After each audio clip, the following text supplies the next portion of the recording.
নমস্কাৰ সকলোকে মোৰ চেনেল সাৰ্ফিন বৰ্ণালীজ ব্লগ এণ্ড ৰেচিপি লৈ আপোনালোক সকলোকে পুনৰবাৰ স্বাগতম জনাইছোঁ। বহুত দিনৰ পিছত আহিছোঁ এটা ধুনীয়া একদম ইজি চিকেনৰ এটা ৰেচিপি লৈ। বলক ৰেচিপিটো আৰম্ভ কৰোঁ।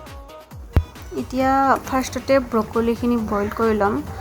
অলপ মই বেছিকৈ বইল কৰিছোঁ, কিন্তু চিকেনত ইমান বেছিকৈ নালাগে। অকণমান বেলেগকৈ মই ফ্ৰাই কৰিম আৰু চিকেনৰ কাৰণে অকণমান ৰাখি দিম। ফাৰ্ষ্টতে বইল কৰি ল'লোঁ, তাৰপিছতে পানীখিনি গুচাই ল'লোঁ। এয়া মই এইখিনি চিকেন তাৰপিছতে ব্ৰকলিটো বইল কৰি লৈছোঁ। বিলাহী, গাজৰ, জলকীয়া, মটৰ, পিঁয়াজ, আদা, নহৰু খুন্দি লৈছোঁ।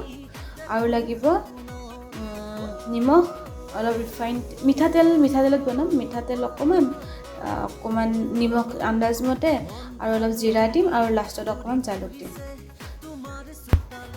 টাৱাখন গৰম হোৱাৰ পিছত 1 স্পুনমান মিঠাতেল দিলোঁ।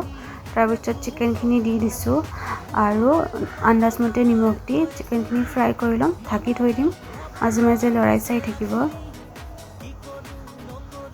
চিকেনখিনি ফ্ৰাই হোৱাৰ পাছতে গোটেইখিনি ভেজিটেবল দি দিম।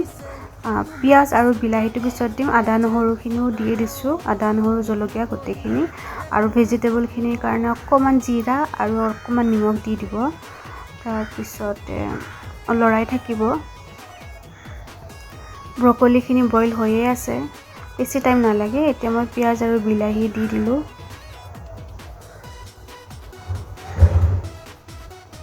এয়া চাওক, ৰেডি হৈ গ'ল চিকেন।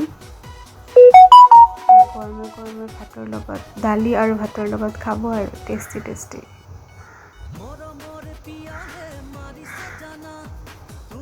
লাষ্টত অকণমান জালুক দি নমাই থৈ দিব।